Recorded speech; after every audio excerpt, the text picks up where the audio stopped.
City University of Hong Kong is an international university which emphasizes the integration of research and teaching. The university promotes diversified, cross-cultural studies through various educational programs.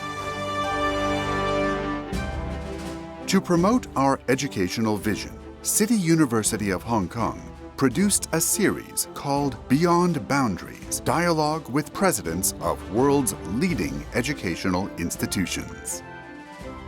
Professor Wei Guo, President of City University of Hong Kong, talks to presidents of universities and principals of high schools around the world, exploring each other's strengths and looking forward to the future direction of educational development.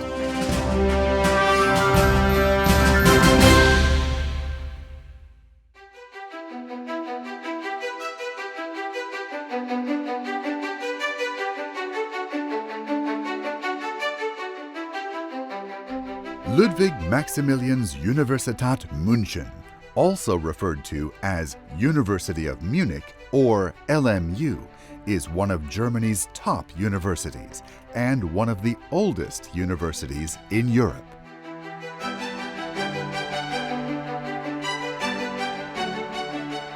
It was founded in Ingolstadt in 1472 and moved to Munich in 1826. This 550-year-old university has produced a total of 28 Nobel Prize winners among its faculty members and alumni. The university specifically lists 14 Nobel Prize-winning faculty members. Wilhelm Conrad Röntgen was the first winner of Nobel Prize in Physics in 1901 for his discovery of X-rays. This selfless scientist not only donated his Nobel Prize reward to research, but also refused to patent his invention. In the 2022 Times Higher Education World University Rankings, LMU Munich was ranked 32nd, the first in Germany. And in the 2023 QS World University Rankings, it was ranked 59th.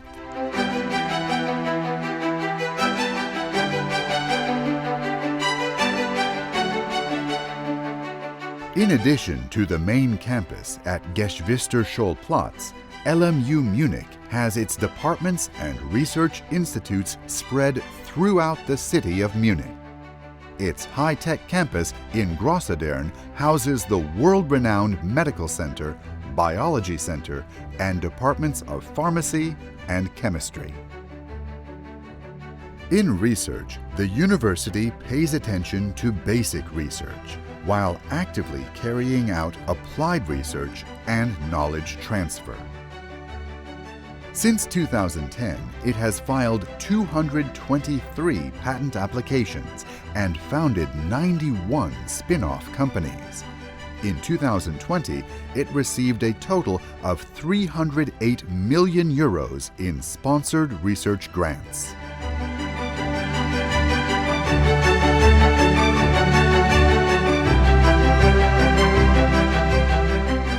Today, we are honored to invite the president of LMU Munich, Professor Bernd Huber, to share his experience and visions.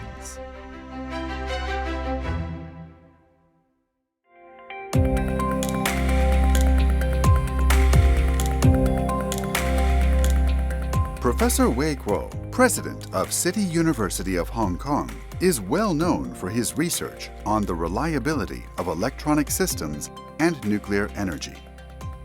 In his early years, he worked at Bell Laboratories in the United States, who held the position of department head and dean of the School of Engineering in an American university, and was conferred academicians in various countries.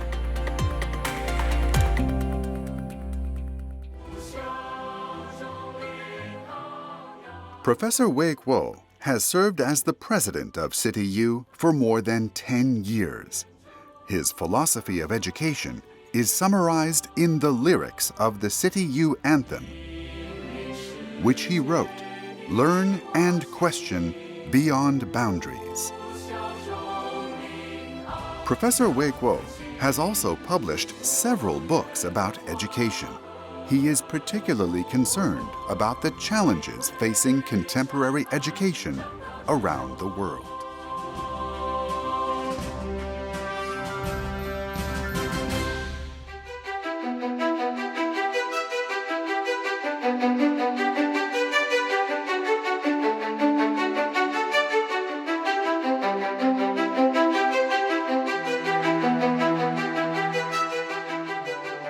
Ladies and gentlemen, I'm glad to introduce a world-renowned university to you today.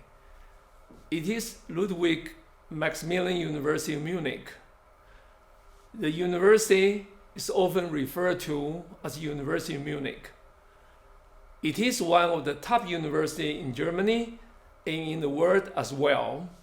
Today, we are honored to invite Professor Bernd Hubert, President of the university, to share with you his experience and visions.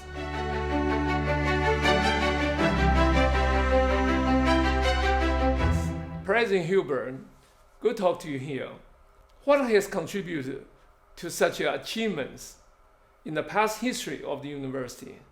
Well, I think I agree. We have shown a strong performance in terms of research and education. We are a very successful academic institution, and of course, one always has to think, what are the achievements and how did you accomplish this? And the achievements concern both research and education. We have made numerous contributions to academic and scientific progress. We are also, of course, one of the most important higher education institutions in Germany, and you can see this from just one number. Each year we have about 5,000 graduates who leave the university and work in various areas of society and of the economy.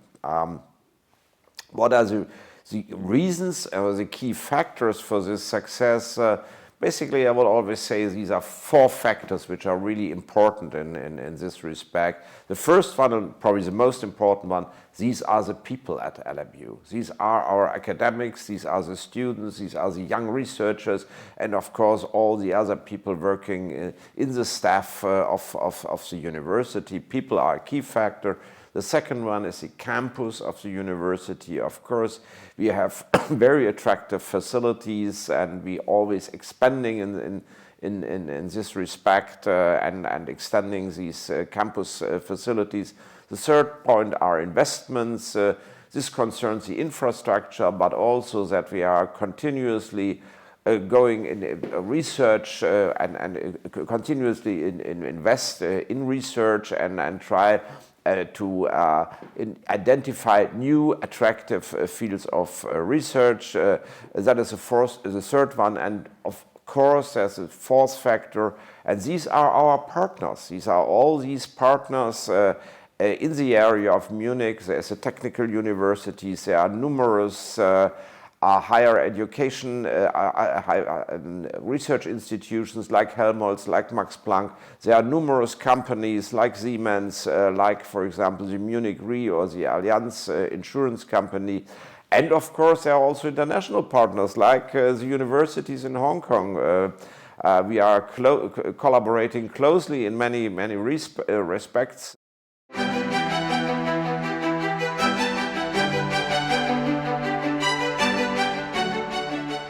With over 500 years of history, LMU Munich is one of the top universities in Germany.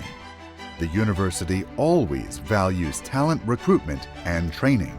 It provides an optimal teaching environment and research support to young scholars, enabling them to drive the development of LMU Munich.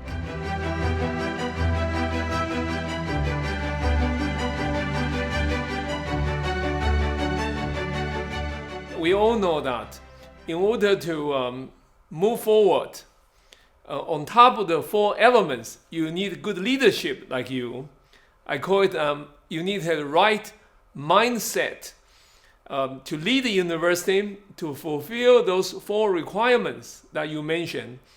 Among those 4, certainly, people is the most important one. How do you attract faculty to LMU in such a very competitive world? How you attract those people of different ages? What we try to do as at LMU is to attract people at all stages of careers, at all ages, and make an attractive offer. And let me just give a little bit of overview how our recruitment instruments at LMU look like. The first one is, of course, we advertise professorial positions like most universities, but we also have direct recruitment instruments where we directly approach attractive candidates at the universities. We have specific programs for young researchers, which are very important. For example, if you get a grant from a leading research institution, we offer young researchers professorships, even if we have not to fill any particular vacant position. Therefore, that's hiring young and attractive people for our university.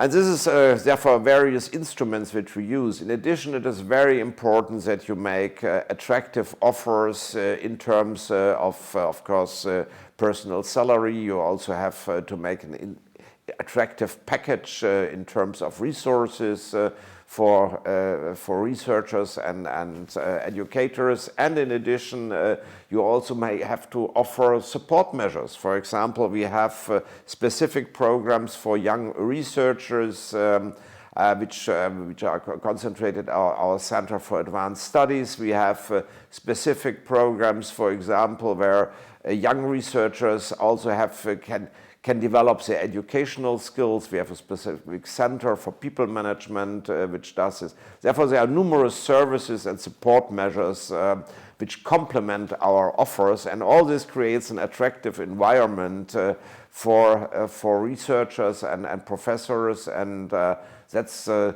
key building stones of our recruitment strategies.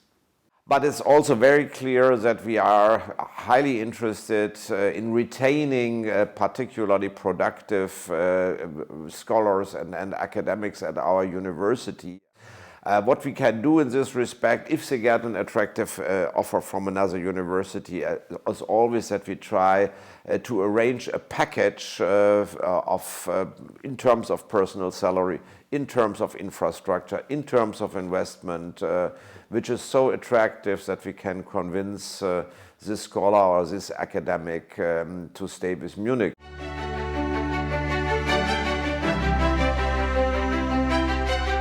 We all know that a German educational system has been the leading one in the whole world for many years.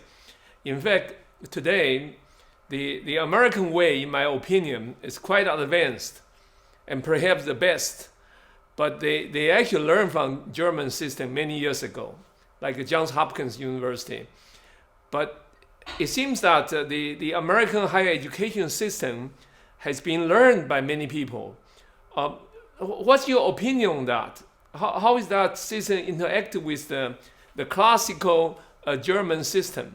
The first one is that we have a relatively egalitarian system of higher education. Therefore, we have universities and polytechniques which offer a relatively comparable degree of quality, which is very good, I think, in many respects. But it's also very clear that we have not so many outstanding world-class institutions like Harvard or Stanford, but we have a very relatively good quality or very high quality of higher education in Germany and offer the same level at nearly all of the higher education institutions. Therefore, it does not matter whether you have an education, let's say, from LMU or from a university in Berlin or from a university in like Heidelberg or Göttingen, and roughly it's always the same quality. This is very different in the United States.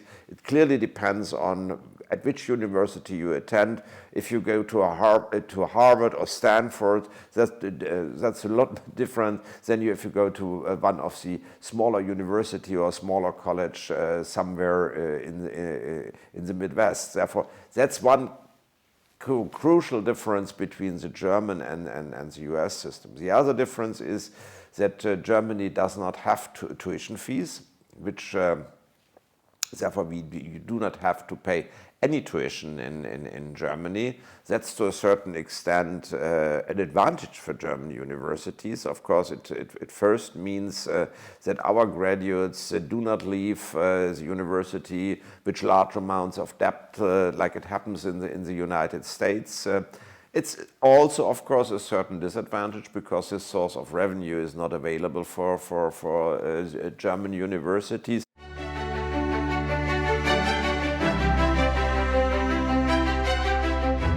Today we're talking about globalization, and any wisdom that you have to look at globalization in terms of, let's say, the academic trend that universities should pay more attention to it. Well, of course, we have this trend for globalization all over the world, and that's part. Of course, of the objectives of our university, that we will really become a truly international university. That's part of our program, and you have several factors which are important that you are really an internationally competitive and internationally open university. The first one is you have to make sure that you always identify new attractive academic subjects and make them available for your university and succeed in this respect. That's one factor. You have to adapt to new situations, for example, which means that you have need programs for digitalization at your university.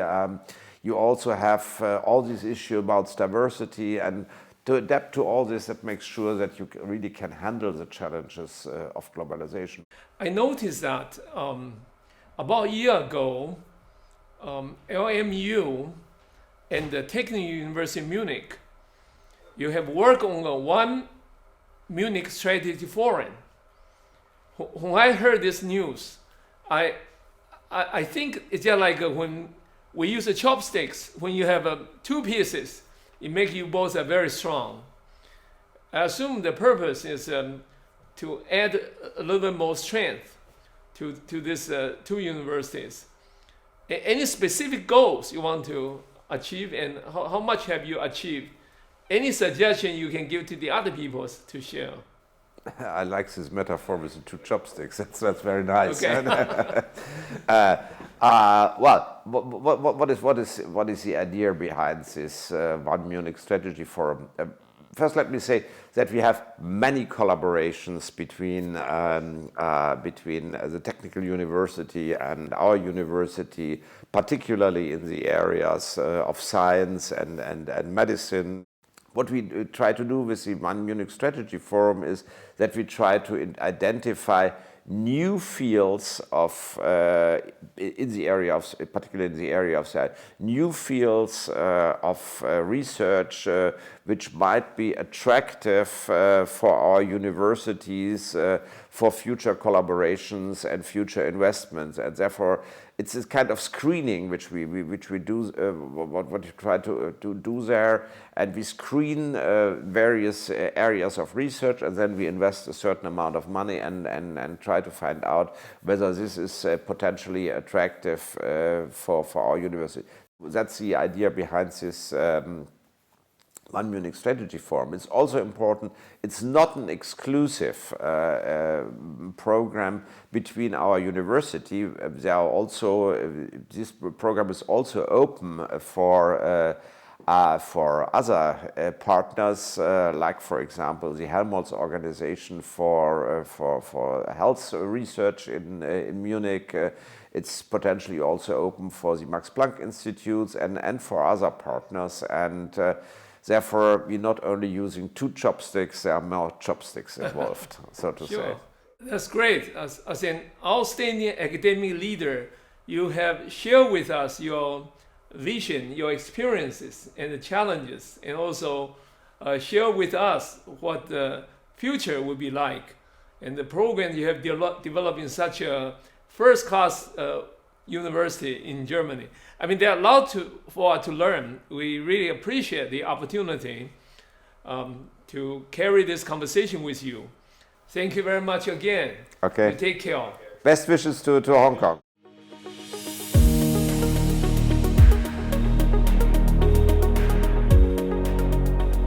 In the next episode, President Wei Kuo of City University of Hong Kong will visit the University of British Columbia in Canada. With outstanding academic and research achievements, the university's alumni and faculty have been awarded 8 Nobel Prizes. The University of British Columbia has also ranked in the top 50 in major international university rankings.